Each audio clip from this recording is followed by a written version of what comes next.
So I'm done with my presentation, and I'm going to come out of the presentation mode. So, and I would love to answer some of your questions now.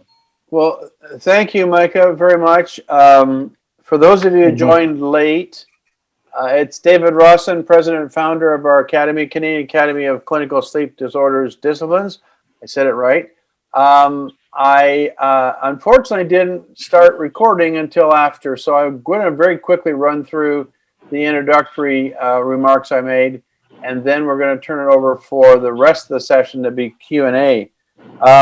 So this is a welcome to our Academy's Wednesday webinars. This is session number 2. Dr. Micah Sadigh is presenting a second time. He was here in September with us and graciously was asked to come back, and he's here basically to give us time to as many questions as we can fit in. Our goal was to be done in 90 minutes or so, so we have about an hour left. Housekeeping rules, I was able to discover that I can mute everyone. I still hear some background noise. So when it comes time for questions, some of you seem to have turned off your video camera, so we won't be able to see you. So look to your screen to see if you've turned off your video. Maybe I've done something wrong, but we have a small crowd tonight. When we're ready to roll, we're simply wave a hand and Micah will pick people out. Your name's on the square. Unmute yourself, ask your question, and mute again. We've had very good background noise control tonight, so I'm pleased about that. I also asked you folks to send me a quick email after the session to indicate your attendance, just so we know who we're reaching. And it's also my intention to post this rather unorganized video on our website. I forgot to push the record at the start, so I'm interjecting my welcome and my housekeeping comments, unfortunately, in the middle, and sorry for the repetition for those of you who've already heard me. November the 18th will be our third session. Dr. Dennis Bailey, who spoke to us in Toronto last year. His subject is the nose knows, the importance of the nasal airway. And following that, my goal is to present bi-weekly Wednesday webinars, bringing to you former speakers, potential speakers that we would have invited this year, and I'm open to any suggestions by all members. So after tonight, let me know what you want to hear. We'll find the people and bring it to you. COVID has changed the continuing education world for sure. I'm not sure how many of us will want to get in an airplane and sleep in a hotel ever again. So this is our next best effort. I thank you again for attending. The rules now will be, now I see a number of people whose video cameras must be turned off. So Jacques, Salima, Michelle, Craig Young, Pramila, Parminder. Oh, there we go. So some people have turned. So the way it's going to work is as soon as I shut up, we're just going to let people raise their hand, and Micah will see your hand. He will ask you to turn your mic on, ask your question, turn it off, and he will answer it. I'll simply sit by and keep an eye. So unless there are any other questions, Micah, I think it's time to thank you for your formal presentation. And I see Wendy has got a hand up first, followed by Vipan. So we'll do Wendy and Vipan. Is that right? Did I say your name right? And Laurie. Okay, so Wendy, Vipan, and Laurie. So Wendy, if you can open your mic and ask your question. Quick question. For night lights for children, would it be all right? Would you say it's better to have one that has a red hue versus a blue hue? Yes, so definitely something that's closer to reddish light, and as dim as possible. So the reducing the intensity of the brightness of the light would be extremely important. Sometimes adding a dimmer switch, for example. I was, one of my patients was kind of in passing mentioning to me that her daughter was not sleeping very well and was very cranky and disorderly. And during the conversation, she said, and she can't fall asleep unless there's a light on in the bedroom, a bright light on in the bedroom. And I said to her, well, you can say to her she can have the light on because she had a fear of something happening.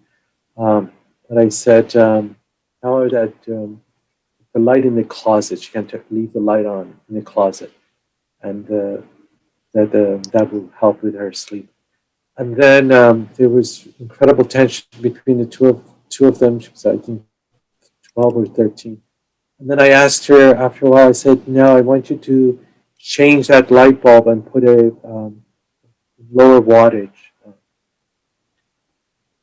And I kid you not, that's the only thing we changed. We changed the brightness of the room. And then at one point she said, "Well, why is that light getting so dim? What's wrong with it?" Like, you go to bed. So there was some light on, but it was dimmer and kind of became more yellowish light. And her sleep started to improve. That's absolutely a way of improving child's sleep by reducing light. Sometimes they like to have light, but if you're going to have light in the bathroom or in their bedroom, kind of more of a reddish light, dimmer, the dimmer, but the better. And you will see that they sleep better, so more relaxed. Does that answer your question, Wendy? And if I may add, just so now cell phones have a function. If you notice that evening function, and they add a little more brown to the background, and that's supposed to be less activating. So, because living somewhere else, and I said to her, and then the child was very anxious. I said, give her something that you wear. Is this something that she likes to wear?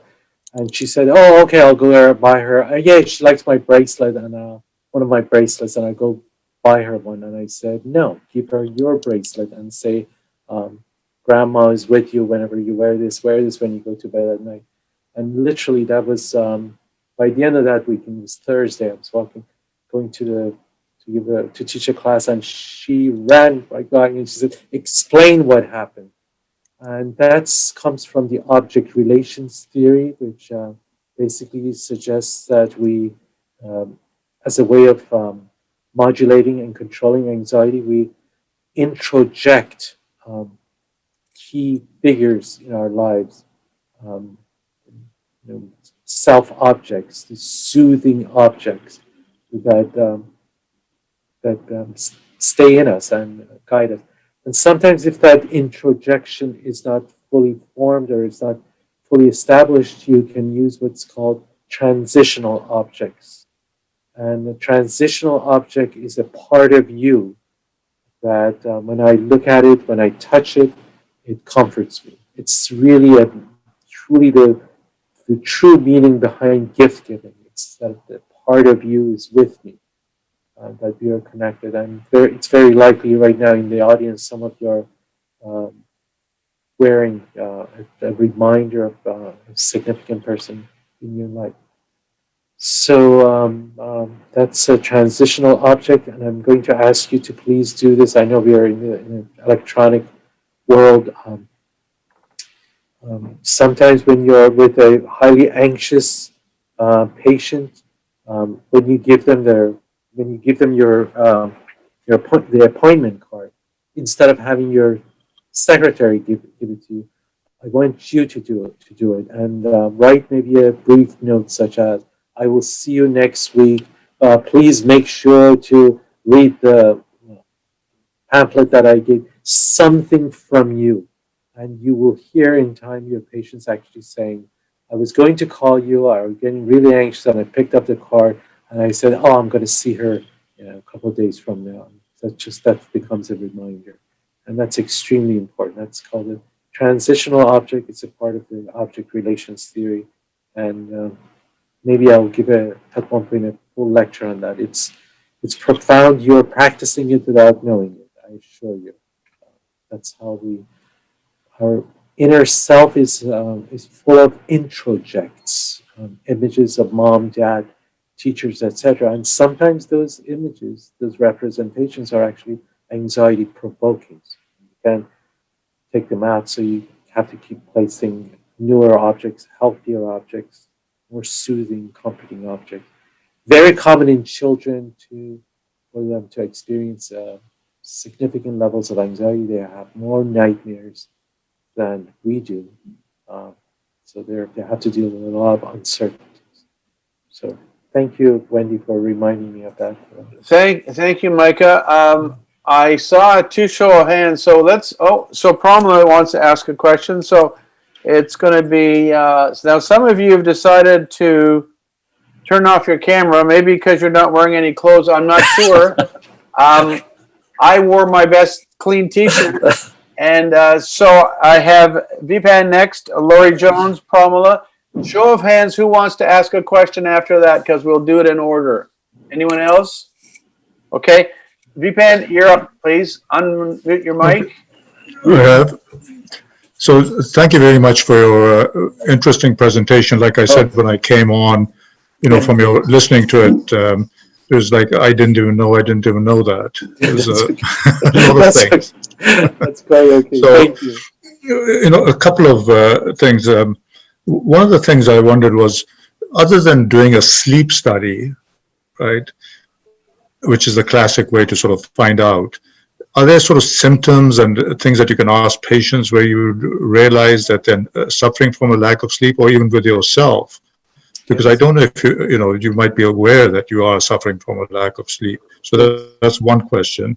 And then the other ones that I wonder is, a lot of people, I mean, as dentists, we concentrate on using we're sort of more interested in snoring and sleep apnea. That seems to be our concentration, right? But are there other aids such as sleeping tablets and things like melatonin and stuff that people talk about? I mean, I haven't used any of these things, but I know my wife is sort of swears by taking melatonin, and my son-in-law is into sleeping tablets, and I wonder, is there a role for these things in the sleep? Absolutely. Thank you. 2 excellent questions.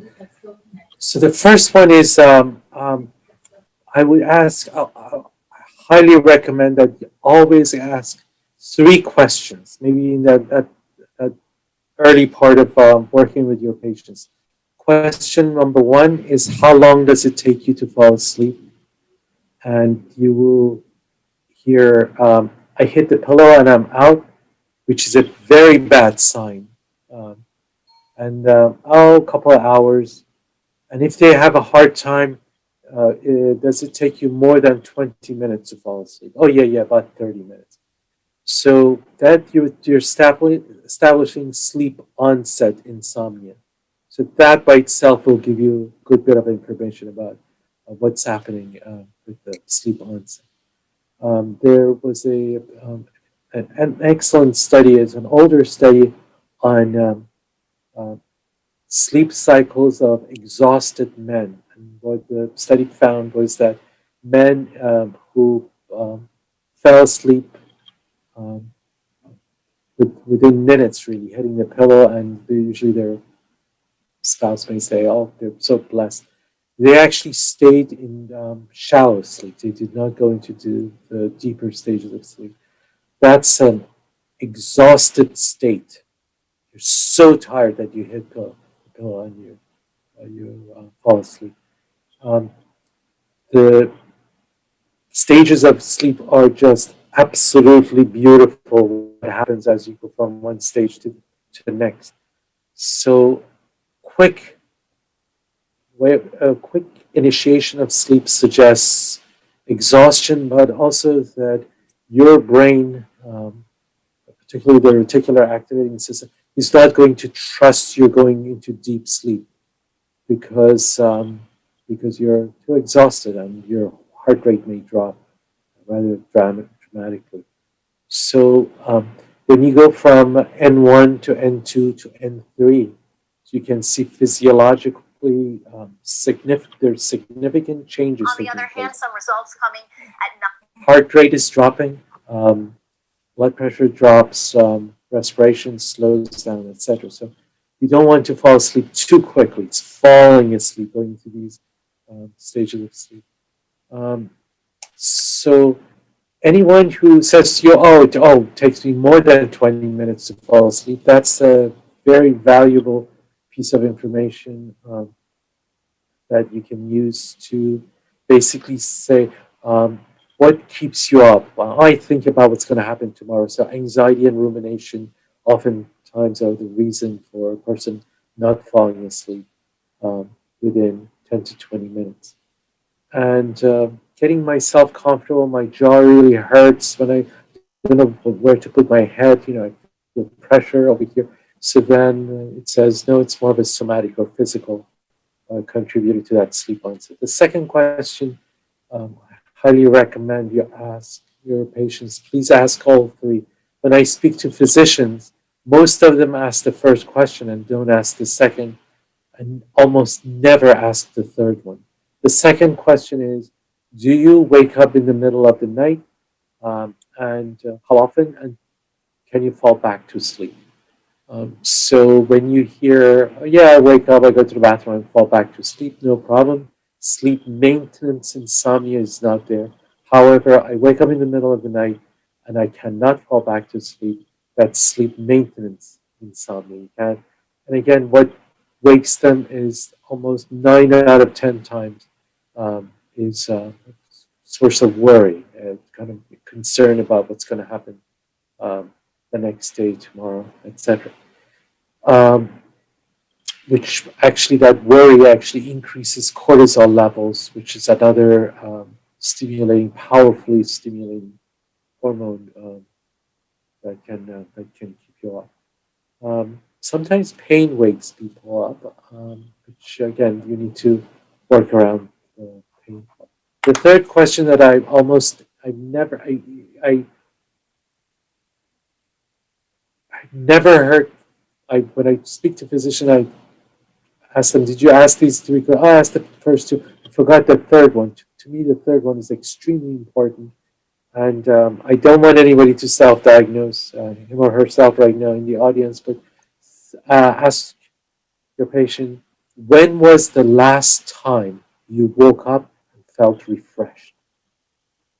And I assure you, in most cases, they will say, I can't even remember that. That suggests sleep quality issues. And sleep quality issues have much to do with lack of slow wave sleep. And lack of slow wave sleep often has to do with improper breathing, stimulants in the body, etc. So, when was the last time you woke up and felt refreshed? And then you want to ask these same three questions after your intervention. Whatever you're doing to open the air passages, etc. Ask these same three questions, see what's changed regarding their sleep. Fall asleep much faster, or it doesn't take me an hour and I'm falling asleep within 20 minutes.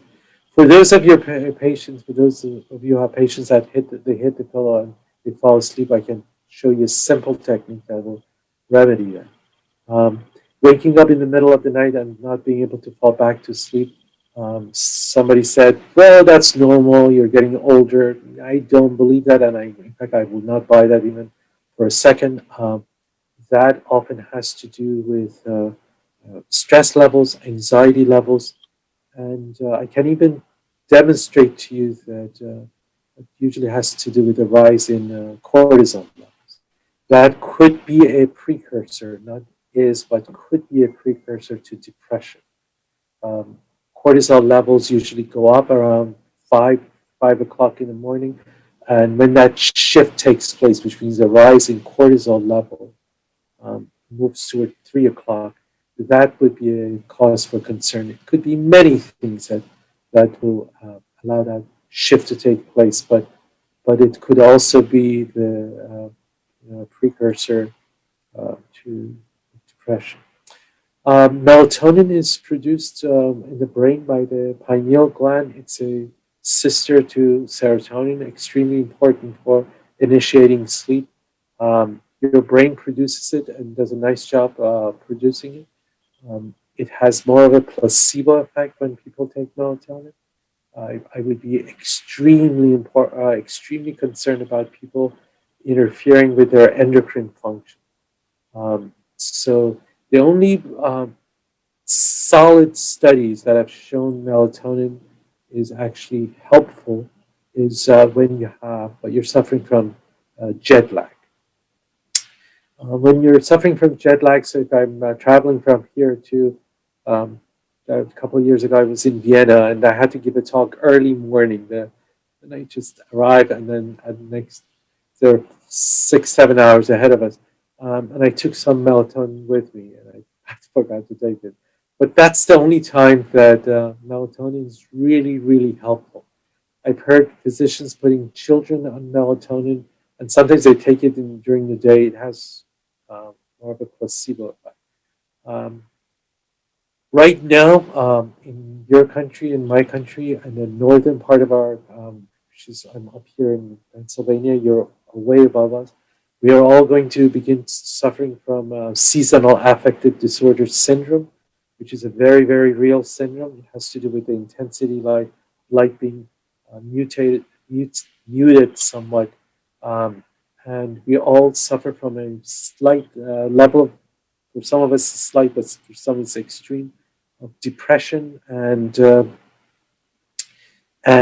ladies and gentlemen, allow me to tell you why you experience depression, because your melatonin is too high. So, because your brain starts telling you to produce melatonin earlier than later.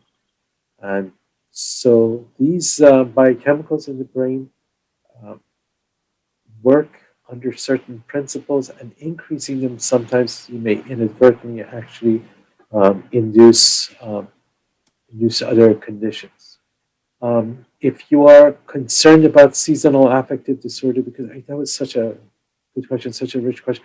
If you're concerned about seasonal affective disorder, I highly recommend that you ask your patients to expose themselves to daylight, which is muted, by the way. It may look bright, but the earth has tilted now. It's tilting now. So buy a full spectrum light bulb and expose your body to it for about 1 hour a day, and you will absolutely see improvements in their symptoms. They will not go away, but you will see improvements in their symptoms.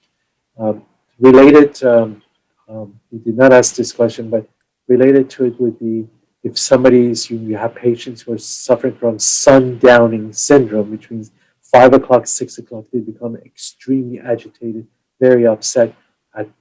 Right before that happens, so if it happens at 5 o'clock, have them exposed to full spectrum light. That has to do with the suprachiasmatic nucleus not doing its job. As we get older, that doesn't work as well. And so it gives you the signal to fall asleep earlier than later. And that's when people have agitation, etc. You often see it in Alzheimer's patients. Do over-the-counter medications help? They can cause more trouble, and they can help. If you're going to use them sparingly, please. The most common one is Tylenol PM or Advil PM.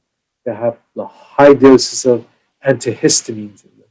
Antihistamines will help you fall asleep because one of the biochemical neurotransmitters that keeps us up is histamine. So if you block it, people get drowsy. However, when you use antihistamine, you stay in shallow sleep. You don't go into those deeper stages of sleep. Oh, doctor, I fall asleep so quickly. That is wonderful. A couple of weeks later, how well do you fall asleep? Immediately. When was the last time you woke up and felt refreshed? It's been a while, and you were associated with the misuse of those medications. As far as the medications, prescription medications are concerned, there are benzos and non-benzo hypnotics, and I would be careful about which one of those I will use. If you have a patient who's suffering from chronic insomnia, I would stay away from benzos, and I'll switch to the SSRIs. Many SSRIs that have more of a sedating activity, they actually help you sleep better. Trazodone being one, and paroxetine. So thank you for those. Micah, can I interrupt? Please, please. We have lots of questions, and I don't want to keep you up too late. No, that's okay. So These are such good questions. I'm learning as I'm moderating this. We have a number of people who have technical issues, no microphone or whatever. So I've been accepting written questions, which I will deliver on their behalf after the next two. Oh, sorry. Laurie Jones is up next. He will wave a hand. I wasn't sure if Carlos was waving a hand or just reaching for another beer in his lazy boy. I saw your arm go up, Carlos. If that wasn't a question, I will. That's a thumbs down. Okay. If you scroll on the bottom, you'll find a chat bar. I believe you'll find a way to send me a question if you can't you can't do it yourself. I'd be happy to address it on your behalf. So Laurie Jones has a verbal question, and then I will offer the written questions that have come in. David, do you mind if I interrupt? I apologize because I'm reading this question. Regular light bulbs are not full spectrum light bulbs, so you can sit under a regular light bulb for hours. They will not do what I'm suggesting. So a full spectrum light bulb is not just a blue light. It actually gives you those extra waveforms, and they stimulate the production of a variety of biochemicals in the body. It's actually your skin that needs to be exposed to it. So if you read a magazine under these lights and just like behind you and have it, your skin is exposed to it. You don't have to sit and stare at it. You can actually test this for yourself. Get a full spectrum light bulb.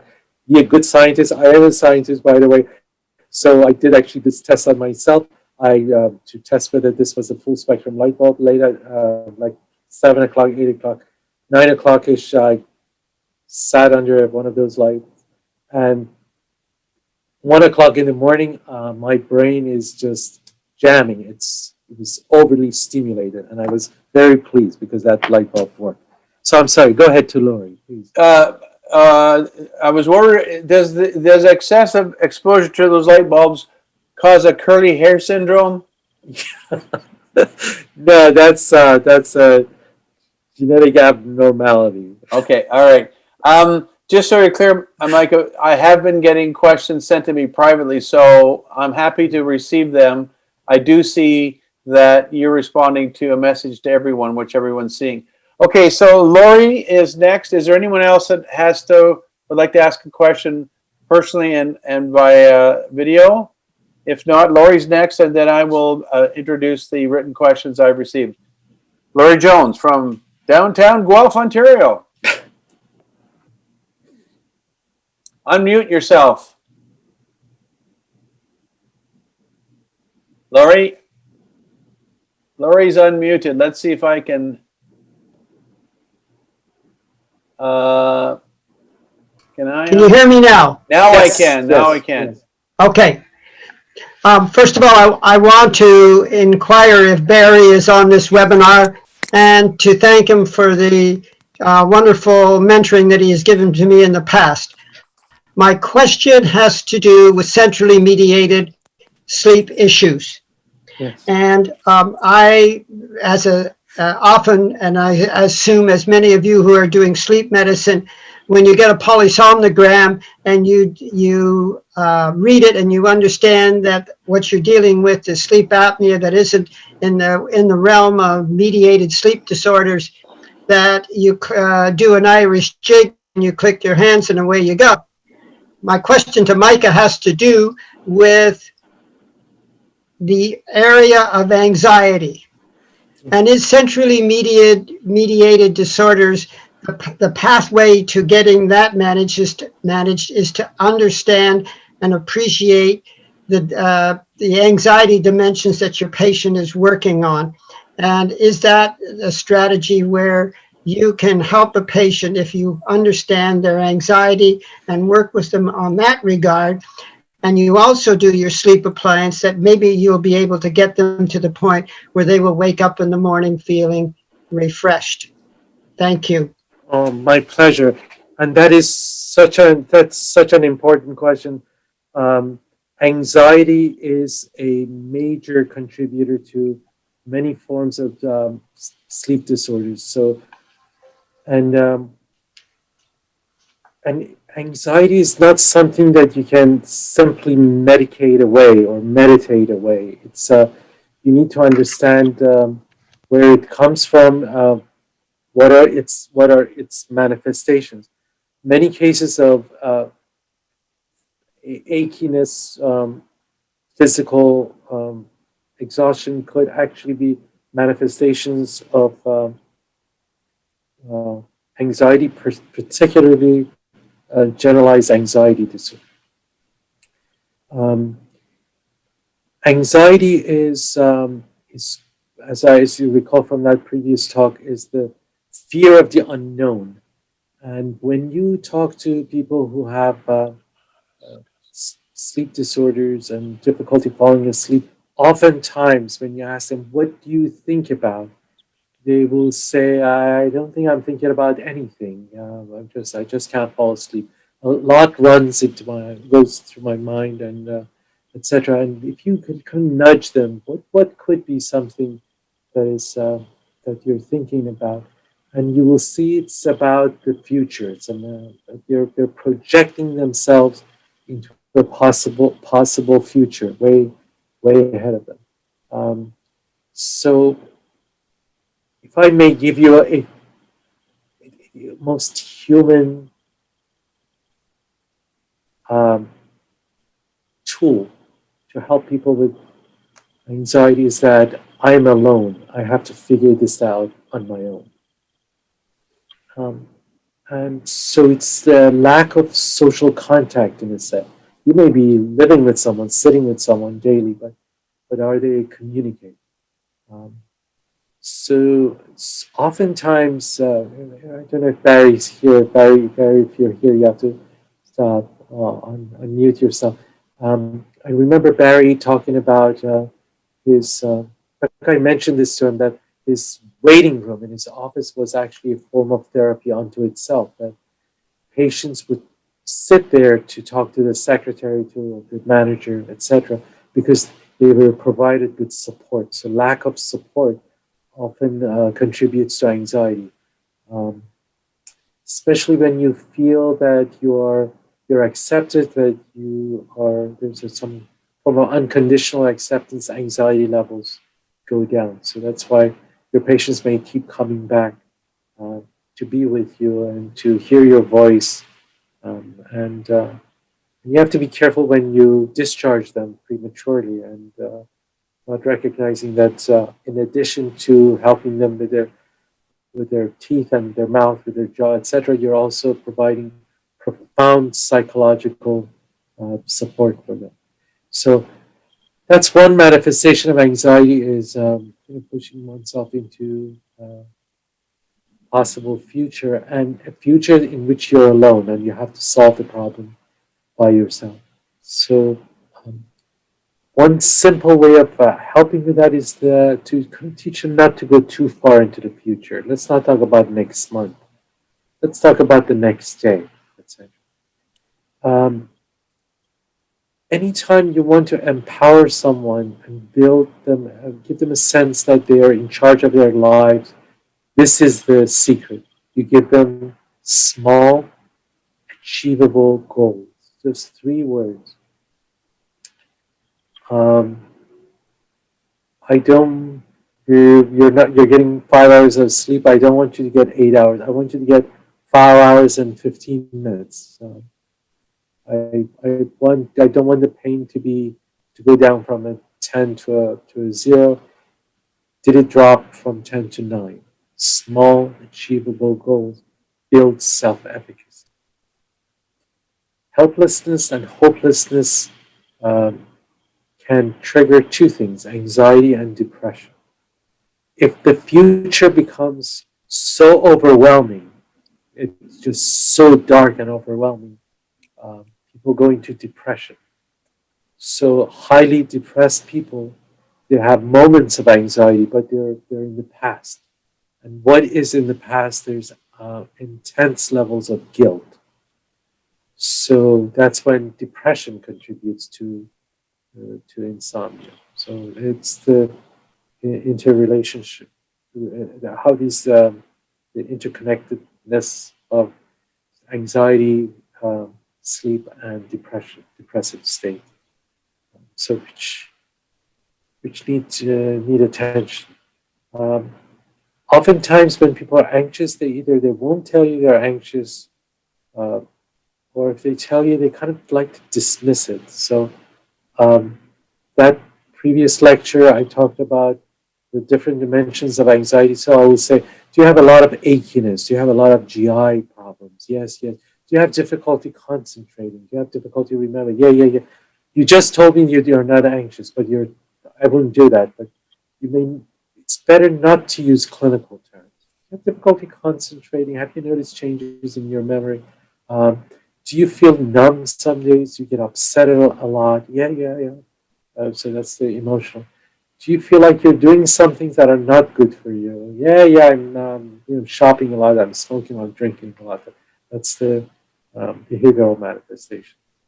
So I will use that lecture or the slides or that instrument that I sent you to kind of ask simple questions of your patients about what's happening with them when it comes to anxiety. Anxiety is a part of being human. I was just speaking to two friends, one from Canada and one from France, just a few hours ago, and I was telling them human psyche, human consciousness is constantly projecting itself into a possible future.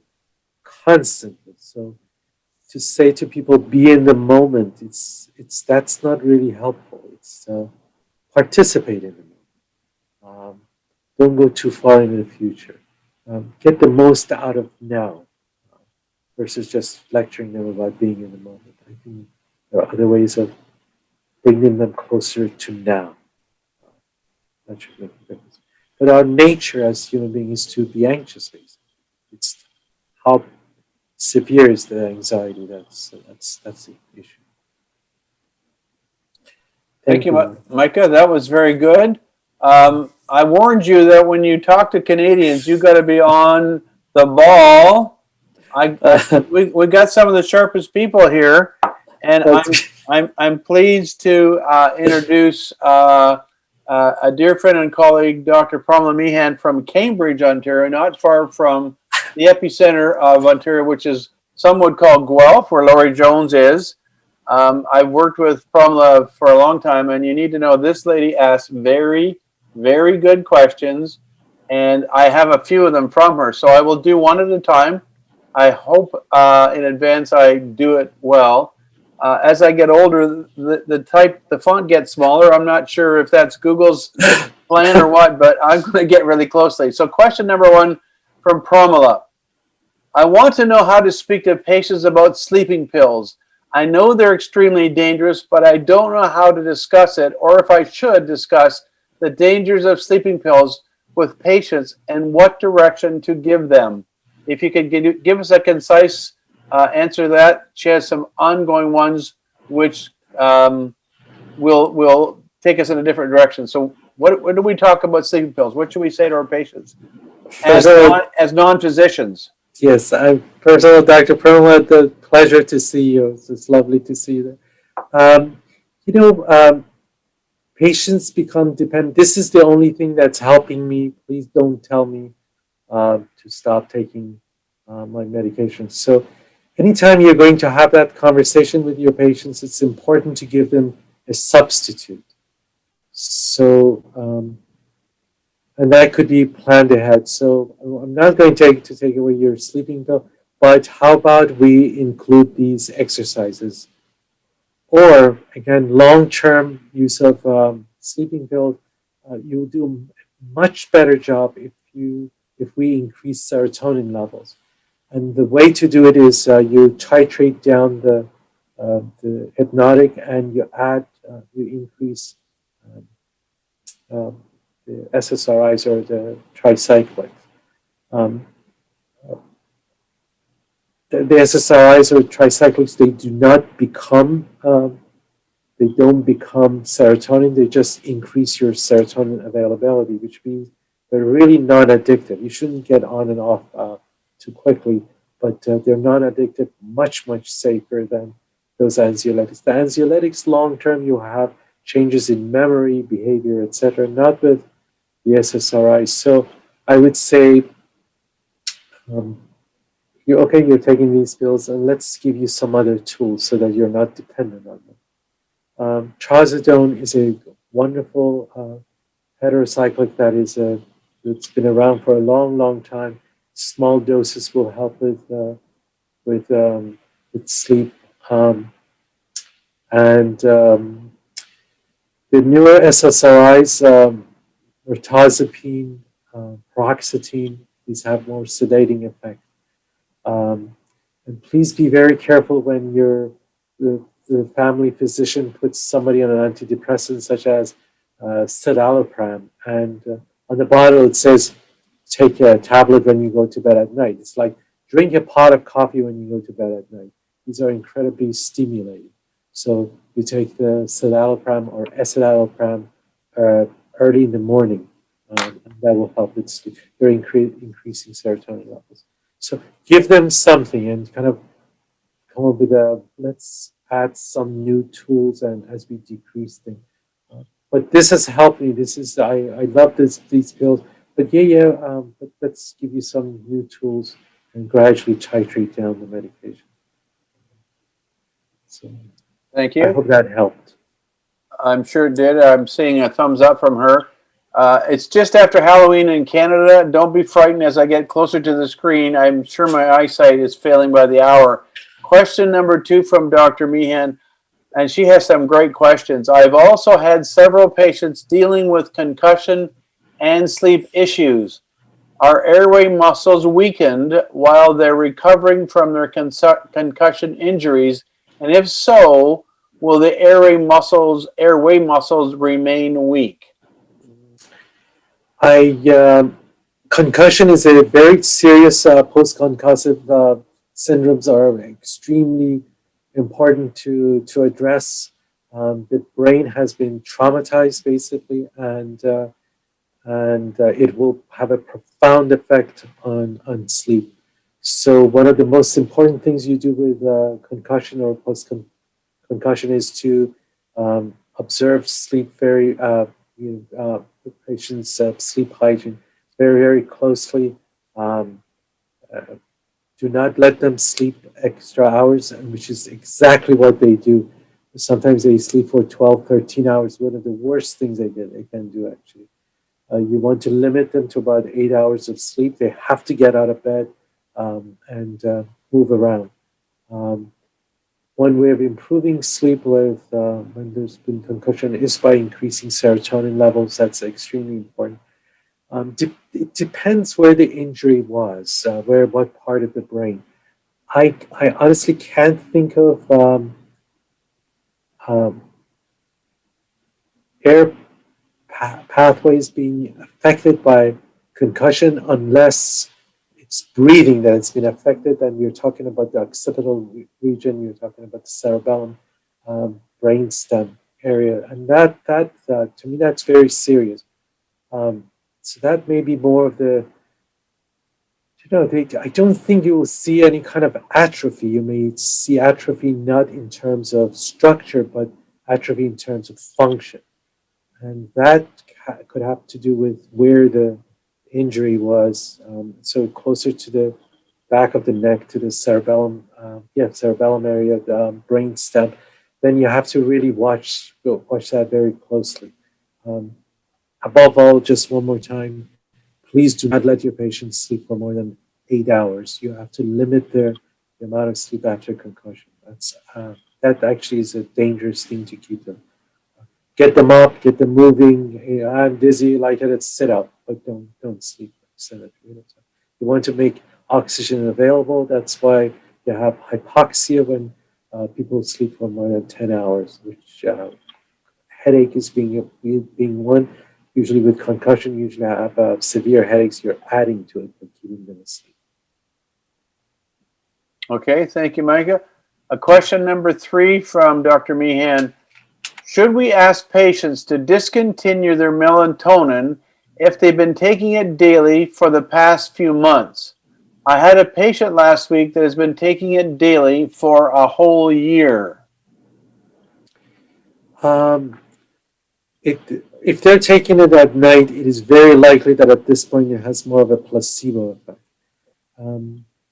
I have not come across a single study that actually controlled study that says taking melatonin by itself initiates sleep. My concern would be inadvertently you are affecting the endocrine system. So it's very likely that it's having a placebo effect. And oftentimes when people are hooked on medication like that, I would start by titrating it down by take half a pill, etc. I have such respect for some of our European friends, the Commission of Germany. They don't make these herbal over-the-counter things accessible too easily. And if you're taking an herb or some kind of supplement, etc., you should actually take a break every 6 weeks or so. You should take a break and don't stay on it. Some of these end up in your liver and they have liver toxicity, one being over-the-counter Xanax, which is unbelievable. People tell me it's called Kava Kava. Wonderful. It's very tranquilizing, has sedating effect. But one of my colleagues, just a few buildings down that side of the campus, was able to trace toxic levels in the liver. So you have to be careful. But it says natural, but it's natural. You know, poison ivy is natural. So that because it's natural doesn't mean it's always good. Hemlock is natural, but you know, look what it did to Socrates. Are you ready for another one, Micah? Thank you, Dr. Meehan. Yes, sure. Okay, another one from Cambridge, Dr. Meehan. I saw a 52-year-old woman last week who is absolutely certain that she simply cannot fall asleep without sleeping pills. Her typical pattern of sleep is getting 5 hours of sleep for a few days and then being utterly exhausted but still unable to stay asleep. So she takes a sleeping pill to sleep. She went for a sleep study and the same thing happened.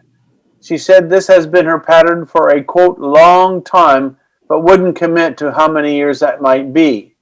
Not sure how to help her. Now, this comes from a lady who deeply is concerned about her patients holistically. I can witness it perfectly, and she's asking for your help. Not sure how to help her. A brief discussion about sleeping pills and a lack of restorative sleep was met with a response of, quote, I really need to catch up on my sleep. I need my sleeping pills. Micah, take it away. So sleeping pills, I like to know exactly what it is, but if it's a benzo, they will put you into N2 for the most part, and that's why you have the slow release when it comes to zolpidem. So they're helping you fall asleep, but kind of it metabolizes a little slower, so that hopefully you will go into those deeper stages of sleep.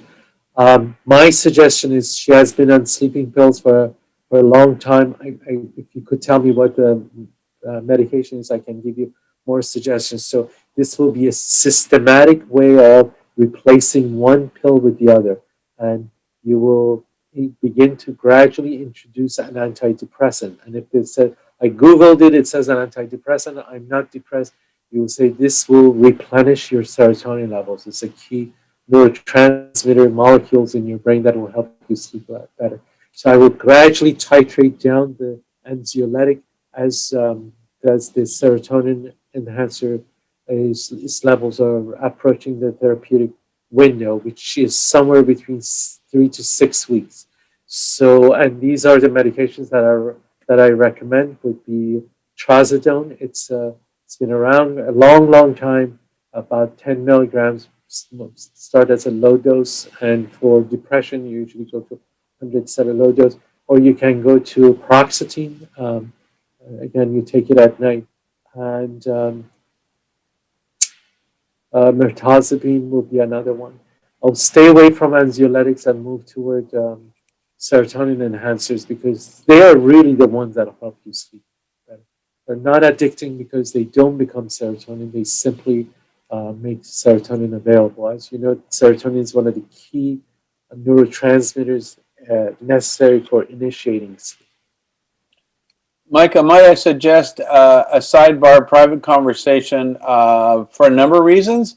As you're probably aware, the same drug goes by different names in our country, sometimes not always available.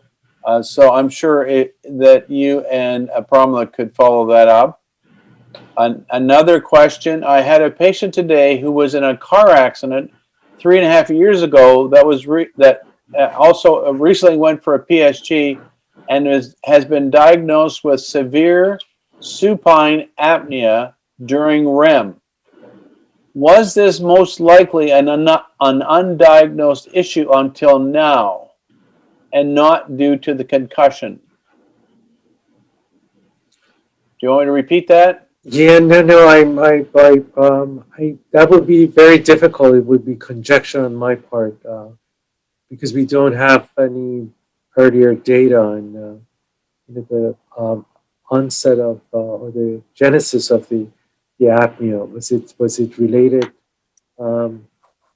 Sometimes you can make those connections. I would say this is the time to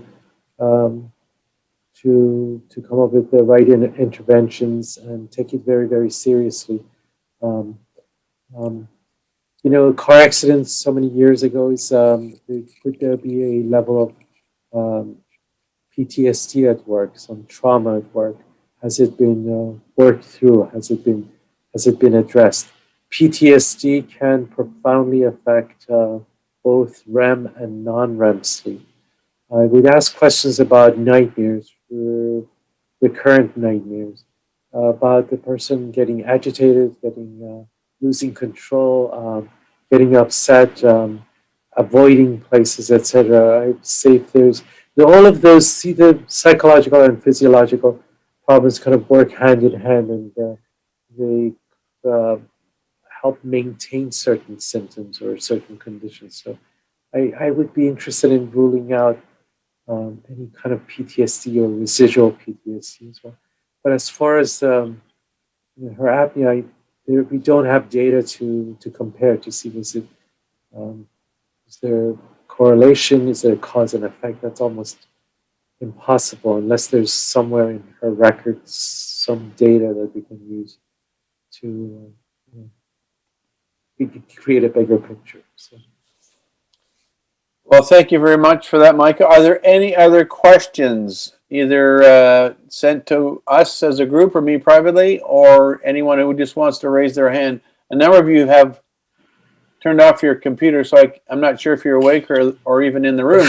They're sound asleep. They're sound asleep. Well, this was the subject of it. It was anxiety and sleep. That's right. That's right. So, Micah, I just want in advance, so that if anyone's still listening before they leave, I want to thank you so very much. My pleasure. You have been one of the best friends to our academy. You've been I'm honored. Exemplary in your offer to continue the education. This was a challenging year. None of us saw it coming. You stepped up to the plate at a very early date. And here we are in the space of 6 weeks having you on our stage 2 times. I know there will be an increased interest and demand for you to come back. So if we can maintain the friendship and keep the politics out of it, whoever lives in that big place, I told the first visitors that I thought it was probably best not to discuss politics, but Mike offered his thoughts, and my clue was the color of his jacket. He's dressed in blue tonight with a very, very small red puff in his pocket. He assures me that was an oversight, or perhaps an effort to add flair to his wardrobe. But in fact, the message should be that he's totally blue otherwise, which for we Canadians is heartwarming to say the least, because we do not want to wake up to any more days of a tweeting idiot. A man who should be moving to another home very, very soon. Thank you, and I will start taking Xanax if something goes wrong with our election. But well, until then, I'll avoid taking any kind of well, anxiolytics. you can do that, but don't forget, before 2016, one of our provinces at least made an open offer to any Americans to come to Canada should they decide that the outcome of the election wasn't to their favor. That province happens to be Nova Scotia. It owns a whole bunch of rocks and trees called Cape Breton Island. I think for a very small amount of money, you could get 100 acres of just forest for your own. Some folks apparently did take it up. There are lots of folks who want to come to Ontario. So if you decide that Allentown and Cedar College is a bit stressful, I can find you a spot at Western, no problem at all. Thank you so much. I appreciate it. I'll keep that in mind, and I hope that we'll get back together one day physically. And I would love to come back if there's one of these areas that I mentioned you want me to delve into a bit deeper. And please reach out to me if you have questions. Mikasa@cedarcrest.edu is my email address. And please, I beg of you, just remember what I started this conversation by saying. You're not just helping people sleep better. You're saving lives. So please keep that in mind. And thank you for the wonderful work you do.